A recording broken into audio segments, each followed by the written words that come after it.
Good morning dear students.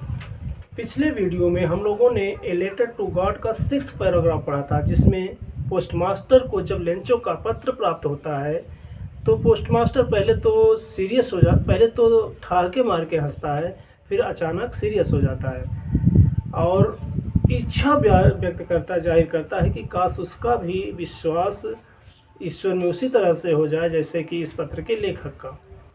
तो 7वां paragraph को हम लोग पहले थोड़ा सा समझते हैं, फिर इसकी रीडिंग करते हैं, मीनिंग देखेंगे। तो 7वां, 8वां और 9वां पैराग्राफ आज हम लोग देखेंगे। आइए देखते हैं 7वां पैराग्राफ जो है यहाँ से। सो इन ऑर्डर नॉट टू सेक से लेकर लास्ट शब्द है गॉड। इसमें पोस्टमास्टर क्या करता है कि ईश्वर में पत्र के लेखक का विश्वास न डिगे, ईश्वर में उसका विश्वास बना रहे, इसके लिए वह एक आइडिया पर पहुंचा, एक विचार पर, निष्कर्ष पर पहुंचा कि पत्र का जवाब। जब पत्र ओपन करता है तो केवल पेपर, स्याही और सद्भावना के अलावा उसे किसी अन्य चीज़ की आवश्यकता होती है, यानी कि उसे धन की आवश्यकता होती है। इसमें धन की डिमांड की गई थी, लेकिन पोस्टमास्टर अपने रिजोल्यूशन पर, संकल्प पर दृढ़ था। अपने एम्प्लॉइज़ से उसने धन के लिए कहा और अपनी सैलरी का एक हिस्सा भी उसने दिया और लास्ट में एक एनवेलप में इन पैसे को रखते हुए एक चिट्ठी, एक पत्री लिखता है उसमें, और सिग्नेचर के रूप में केवल एक शब्द लिखता है गॉड। इस पैराग्राफ को हम रीड करते हैं, आइए देखते हैं।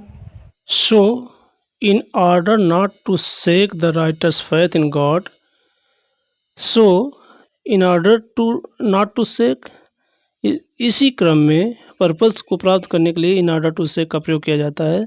तो इसी क्रम में ईश्वर में लेखक का फैथ न डिगे, विश्वास अडिग रहे,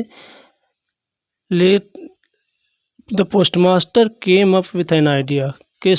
पोस्टमास्टर एक विचार पर, एक निष्कर्ष पर पहुंचा। आंसर द लेटर, पत्र का जवाब। But when he opened it, लेकिन जब उसने इसे खोला, इट वाज एविडेंट, यह प्रमाण था, दैट कि to answer it he needed something more than goodwill, ink and paper. तो इस पत्र में केवल गुडविल यानी सद्भावना और पेपर और इंक की ही आवश्यकता नहीं थी, कुछ और चीज़ की आवश्यकता थी। But he stuck to his resolution, लेकिन पोस्टमास्टर अपने संकल्प पर दृढ़ था। ही आस्क्ड फॉर मनी, यानी जब पत्र को खोलता है तो उसमें केवल सद्भावना, पेपर और स्याही की ही आवश्यकता नहीं थी, उसमें धन की भी डिमांड की गई थी, पैसे की भी डिमांड की गई थी। लेकिन पोस्टमास्टर अपने रिजोल्यूशन पर दृढ़ था, संकल्प पर दृढ़ था। He asked for money from his employees, उसने अपने कर्मचारियों से धन के लिए कहा। He himself gave a part of his salary, अपनी सैलरी का कुछ भाग उसने भी दिया, पोस्टमास्टर ने भी दिया। And several friend of his, और उसमें उसके अधिकांश मित्र were obliged to give something for an act of charity. Act of charity यानी दया के कार्य में सहयोग करके जो फ्रेंड्स थे उसके, पोस्टमास्टर के, वे क्या थे? कृतज्ञ थे, एहसानमंद थे। It was impossible for him, उसके लिए इम्पॉसिबल था, संभव था पोस्टमास्टर के लिए, टूगेदर यानी एकत्र करना, टूगेदर साथ साथ, द 100 पीसोज, एक साथ उसे 100 पीसोज एकत्र करना बहुत ही मुश्किल कार्य था। So he was able to send the farmer only a little more than half, उसने केवल लिटिल मोर देन हाफ, आधे से कुछ अधिक ही उसने पैसे भेज पाया, भेजने में समर्थ था। He put the money in an envelope, उसने धन को, पैसे को एक एनवेलप में, लिफाफे में रखा। एड्रेस्ड टू लेंचो, लेंचो को संबोधित किया। विथ इट ए लेटर, एक पत्र के साथ, containing only a single words, जिसमें सिग्नेचर के रूप में, साइन के रूप में एक शब्द केवल लिखा हुआ था, गॉड। 8वें पैराग्राफ में यह बताता है कि लेंचो जो यूजुअल जाता था पोस्ट ऑफिस काउंटर पर, उस दिन कुछ जल्दी गया यह पता करने के लिए कि क्या उसका कोई पत्र था। और जब वह पत्र प्राप्त करता है, पैसे गिनता है तो कुछ कम पाता है, यानी 70 पीसोस ओनली मांगा प्राप्त करता है और डिमांड किया था 100 पीसोस की। जब 70 पीसोस प्राप्त करता है तो वह पहले तो पत्र प्राप्त करके उसे ज़रा सा भी आश्चर्य नहीं होता है, लेकिन जब वह पत्र को प्राप्त करने के बाद मनी काउंट करता पैसे के तो पैसे कम मिलते हैं, तो क्रोधित होता है और कहता है कि न तो ईश्वर से ऐसी गलती हो सकती है और न ही लेंचो के रिक्वेस्ट को वह डिनाई कर सकता है ईश्वर। इसी पैराग्राफ में है। फिर 9वें पैराग्राफ में लेंचो क्रोधित होकर काउंटर पर जब जाता है और कहता है कि पेपर और इंक के लिए और दूसरे लेटर को लिखने के लिए उसने राइटिंग टेबल पर जाता है और भौहों के सिकोड़े हुए, यानी एफर्ट कर रहा है, जो लिखने का प्रयास कर रहा है, उस भौहें सिकुड़ी हुई हैं और पत्र को लिखता है कि जो सेंड किया था अपने पैसे ईश्वर को लिखता है, उसमें से कुछ कम पैसे प्राप्त हुए हैं, जो रेस्ट मनी है, शेष धन है, उसे भी भेज दीजिए जैसा कि उसे बहुत ही आवश्यक है। और इस धन को कहता है कि पोस्ट ऑफिस से न भेजिए, क्योंकि पोस्ट ऑफिस के एम्प्लॉइज़ जो हैं वे बंच ऑफ क्रूक्स हैं, यानी डाकुओं के समूह है। तो ये 7वां, 8वां, 9वां पैराग्राफ आप इसको हम रीड करते हैं और इसकी मीनिंग बताते हैं। आइए देखते हैं। पैराग्राफ 8 देखते हैं। The following Sunday means next Sunday Lencho came A bit earlier than usual. हमेशा जिस तरह से आता था उससे कुछ अधिक, यानी आमतौर पर जिस समय आता था उससे कुछ जल्दी आया। आस्क पूछने के लिए, if there was a letter to him for him, उसके लिए क्या कोई पत्र है। It was the postman himself who handed the letter to him, या पोस्टमैन स्वयं था जिसने पत्र को उसे सौंपा था। द पोस्टमास्टर, जबकि postmaster experiencing the contentment of a man who has perform a good deed, एक अच्छे कार्य करने वाले व्यक्ति के कंटेंटमेंट को, संतुष्टि को अनुभव करने के लिए क्या कर रहा था, looked on from his office, अपने ऑफिस से यह सब देख रहा था। Lencho showed not the slightest surprise, Lencho ने जरा सा भी आश्चर्य नहीं दिखाया। स्लाइटेस्ट माने जरा सा, हल्का सा भी सरप्राइज़ नहीं दिखाया, जैसा कि उसे इतना विश्वास था ईश्वर पर जैसे अपने पेरेंट्स पर होता है, उस तरह से विश्वास करता था। इसलिए उसे जरा सा भी सरप्राइज़ नहीं लगा कि पैसे कहाँ से मिले उसे। सच वाज हिज कॉन्फिडेंस, उसका ऐसा विश्वास था। बट ही बिकेम एंग्री, लेकिन वह क्रोधित हो गया। यहाँ शॉर्ट क्वेश्चन बनता है या लॉन्ग क्वेश्चन भी बन सकता है कि पत्र को पढ़कर लेंचो क्रोधित क्यों हो गया। When he counted the money, जब उसने पत्र को प्राप्त किया और पैसे कम प्राप्त किए, क्रोधित हो जाता है। God could not have made a mistake, इस तरह से ईश्वर गलती नहीं कर सकता।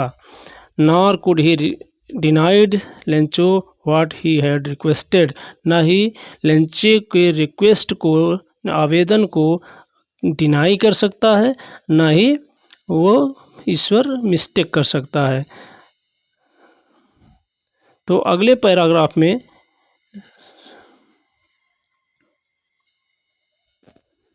Paragraph 9th, immediately Lencho went up to the window, जल्दी ही शीघ्र ही Lencho went up to the window, खिड़की पर जाता है। आस्क फॉर पेपर, यानी जब पैसे कम प्राप्त करता है, गिनता है, तो क्या करता है, इमीडिएटली शीघ्र ही, तेज़ी से लेंचो काउंटर पर जाता, विंडो पर जाता है। To ask for paper and ink, paper और इंक के डिमांड करता है।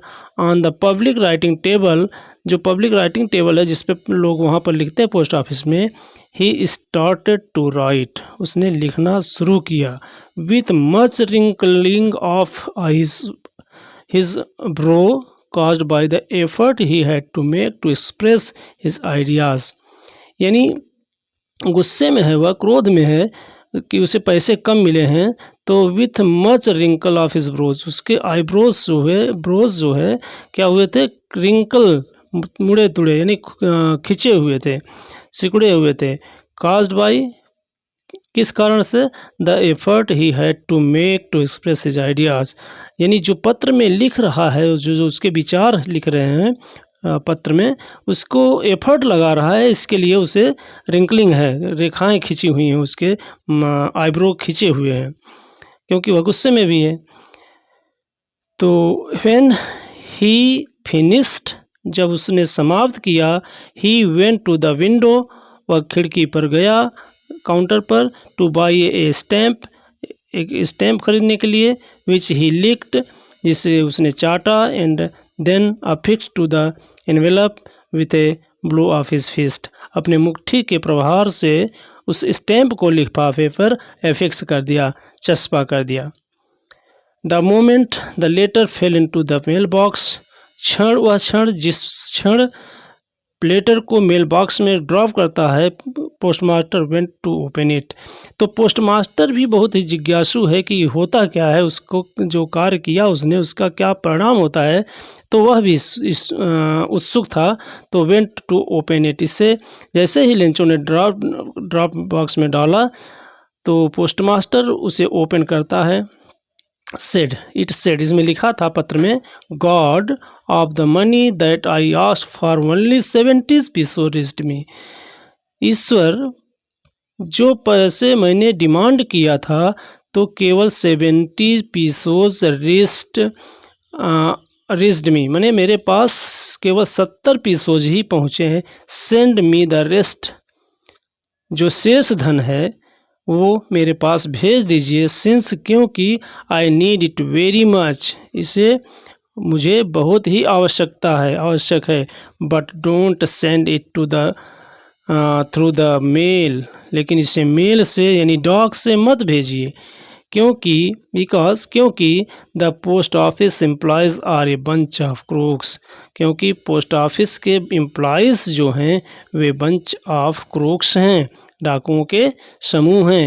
यानी बंच ऑफ क्रूक्स कह रहा है एम्प्लॉयज़ को, उस पर संदेह है कि ईश्वर ने भेजा होगा पैसे पूरी तरह से, लेकिन ये जो कर्मचारी हैं, पोस्ट ऑफिस के एम्प्लॉयज़ हैं, वे चोरी कर लिए होंगे, इसीलिए ईश्वर से कहता है कि जो रेस्ट ऑफ मनी है उसे पोस्ट ऑफिस से ना भेजें, बल्कि क्योंकि वे चोर हैं, पोस्ट ऑफिस के एम्प्लॉयज़ क्या हैं?